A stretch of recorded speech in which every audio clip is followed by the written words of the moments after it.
allez suivre là la revue des titres. Je vous le disais, le focus de la rédaction aujourd'hui, nous allons vous passer l'interview de Madame Sosa, responsable du programme Gagner le jeu de la vie, un programme qui amène les enfants ou bien les personnes qui prennent part à ce programme à voir l'humain, à voir la vie autrement. Eh bien, Madame Sosa va répondre à 5 questions que lui a posées la rédaction. Tu as choisi la solution de facilité et tricher au test. Mais tu as également fait beaucoup d'efforts quand tu es venu me dire la vérité.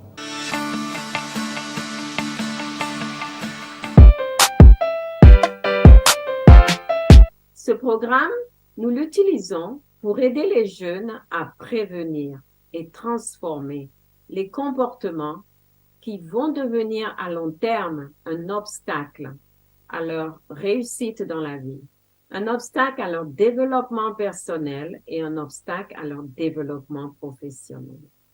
Alors, comment fonctionne le programme? Le programme Gagner dans le jeu de la vie utilise l'analogie du jeu. Dans la vie, comme dans le jeu, il y a des règles, il y a des objectifs, il y a des joueurs et il y a des défis. On utilise ces 4 éléments tout au long des sessions. Donc, déjà pour le premier élément, les joueurs, les enfants découvrent qui sont les joueurs en fait dans la vie. Et là, ils comprennent qu'ils sont eux-mêmes les acteurs clés de leur vie. Et en étant les acteurs clés, il s'agit maintenant pour eux de savoir qu'est-ce qu'ils doivent faire pour rester sur la voie gagnante du jeu de la vie. Et toujours au travers du jeu, on leur explique que nous avons 2 voix qui nous parlent en permanence. La petite voix, qui elle nous encourage à faire les bonnes choses et à faire les bons choix. Et la voix du mauvais penchant, puisque nous sommes toujours dans le jeu, qui n'est rien d'autre que la voix de l'adversaire, est celle qui nous pousse à prendre la solution de facilité. Et en découvrant tout ça, les enfants qui font partie de ce programme, ils développent une meilleure confiance en eux. Ils sont beaucoup plus compatissants. On les voit jouer avec leurs amis, avec beaucoup plus de respect, beaucoup plus de dignité humaine.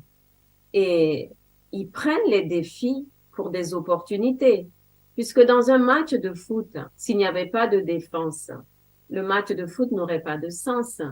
On pourrait marquer 100 buts, mais on ne deviendra jamais un Messi. Donc, ces enfants-là comprennent pourquoi ils ont des défis dans leur vie et ils comprennent que ces défis-là ne sont que des opportunités qui vont les aider à mieux révéler leur potentiel. Alors, une étude statistique a été faite aux États-Unis sur des enfants qui ont utilisé ce programme. Et le résultat de cette statistique a montré que les enfants qui font partie du programme Gagner dans le jeu de la vie ont beaucoup plus de résilience. Ils ont un meilleur discernement. Et par conséquent, ils font de meilleurs choix. Et en faisant de meilleurs choix, ils ont de meilleurs résultats scolaires. Ils auront un meilleur avenir professionnel. En plus de tout ça, il faut rajouter que ce programme permet de rétablir la cohésion familiale. On leur donne des exercices, des activités à faire à la maison, des projets artistiques à faire en famille, ce qui permet de rétablir la communication. Ce qui permet bien souvent aux enfants et aux parents de mieux se comprendre, parce qu'en jouant, ils arrivent à se dire certaines choses qu'en temps normal, ils n'auraient pas forcément réussi à se dire. Et à la fin de tout ça, les enfants obtiennent une meilleure version d'eux. Les bénéficiaires du programme sont les écoles. Bien entendu, nous souhaitons toucher tous les enfants. Donc, le meilleur endroit, c'est l'école. Ceci nous permet d'apporter aussi un soutien à l'éducation afin de pouvoir permettre aux jeunes non seulement de gagner de la connaissance, de la créativité, mais de travailler sur les valeurs pour qu'ils deviennent, comme je le disais tout à l'heure, beaucoup plus résilients un meilleur sens du discernement, beaucoup plus de respect. Nous mettons aussi le programme dans les centres de réhabilitation. Malheureusement, on voit aujourd'hui que les drogues, les addictions, l'alcool deviennent malheureusement un fléau dans les écoles, dans les maisons. Alors, nous mettons ce programme aussi en curatif afin d'aider les jeunes qui malheureusement sont sortis de la voie gagnante du jeu de la vie à y revenir très rapidement. Et nous avons eu beaucoup de succès à ce niveau-là. Et j'ai la conviction profonde que ce programme permet, je dirais, de changer la conscience du jeune.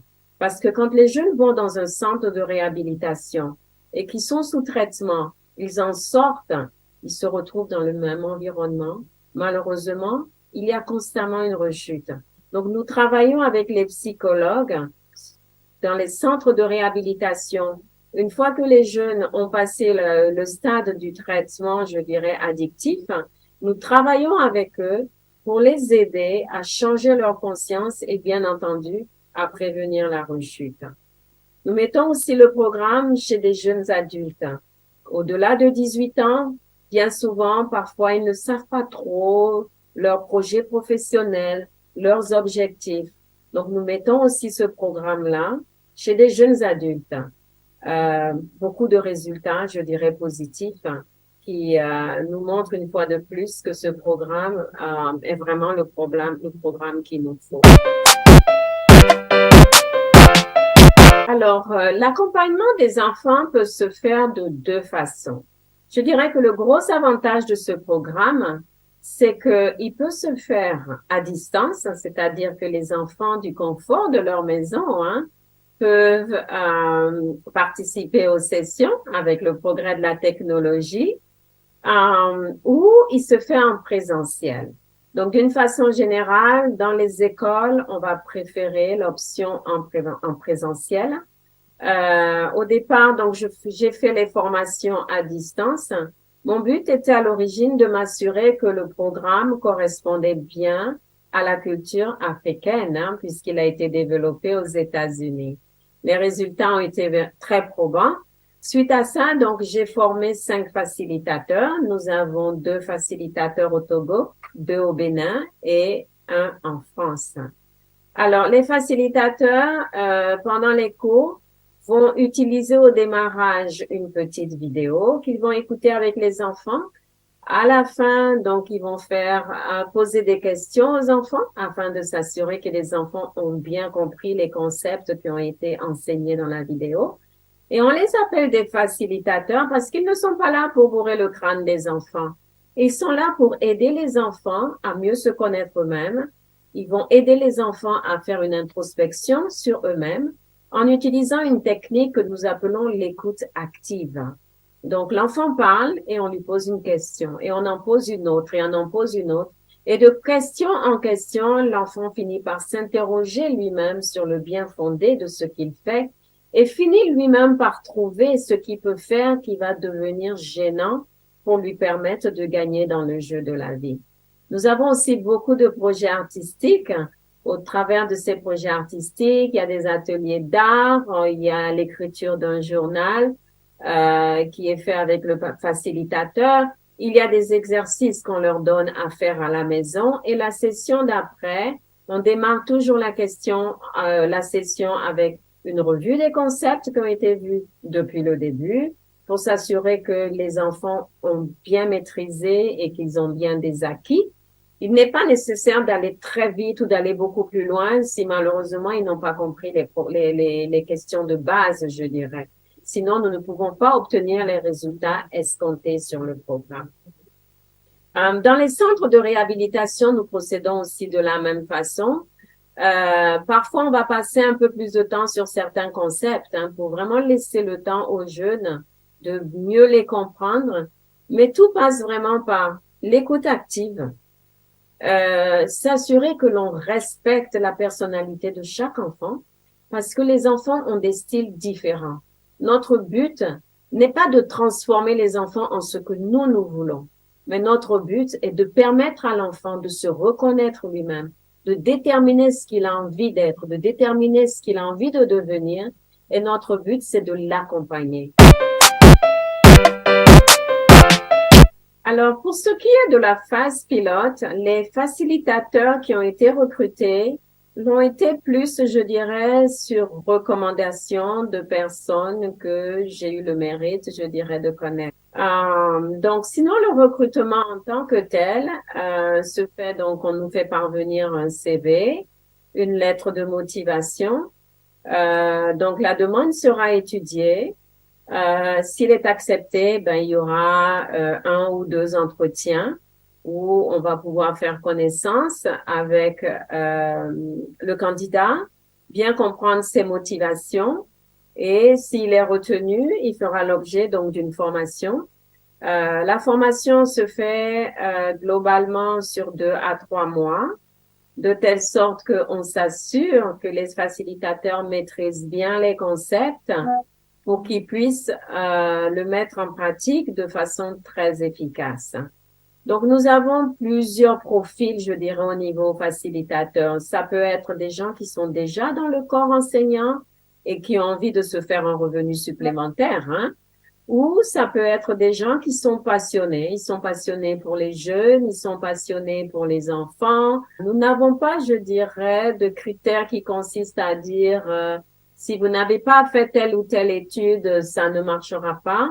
À l'inverse, nous voulons donner la chance à toute personne qui a le désir et qui se sent capable de faire ce genre de travail. Nous voulons leur donner la chance de pouvoir le faire et de gagner un revenu supplémentaire. Pour ce qui est du centre de réhabilitation, on opte plutôt sur des personnes qui ont plus, je dirais, un profil de psychologue, qui ont fait de la psychologie. Il s'agit là, je dirais, d'user de beaucoup de psychologie pour pouvoir arriver à aider nos jeunes à sortir de la situation dans laquelle nous avons terminé la phase pilote de la mise en place du programme Gagner dans le jeu de la vie pour la francophonie avec une remise des diplômes où nous avions une trentaine de lauréats basés au Togo, en Côte d'Ivoire, en Belgique et à Paris. Alors, je tiens de tout mon cœur à remercier les écoles et organisations qui nous ont fait confiance pour cette phase pilote. Vous savez, ce n'est pas facile d'arriver avec un programme et d'y adhérer facilement. Ces organismes et écoles nous ont fait confiance. Au système d'éducation, à tous les enseignants, vous avez réellement allumé la flamme de la créativité et de la connaissance chez nos jeunes. Je tiens à vous féliciter. Nous souhaitons travailler main dans la main avec vous afin de pouvoir éveiller la flamme des valeurs et du discernement, ce qui va permettre à nos jeunes de faire de meilleurs choix et bien entendu de rester sur la voie gagnante du jeu de la vie. Et pour terminer, je tiens à remercier ma famille et mes amis qui depuis le début de cette initiative m'ont soutenu. Ce programme était en anglais. Il a fallu réunir des fonds pour le traduire et vous m'avez soutenu. Vous avez imprimé des livres de telle sorte que nous puissions rendre ce programme pendant la phase pilote accessible à un grand nombre d'enfants. À vous aussi, tous mes remerciements. Et à vous, Madame Aoutse, je vous remercie de m'avoir permis de m'exprimer et de partager une fois de plus quelque chose qui me tient réellement à cœur. M'assurer que tous les jeunes puissent révéler leur potentiel. Une vie située sur une montagne ne peut être cachée. Nous sommes là.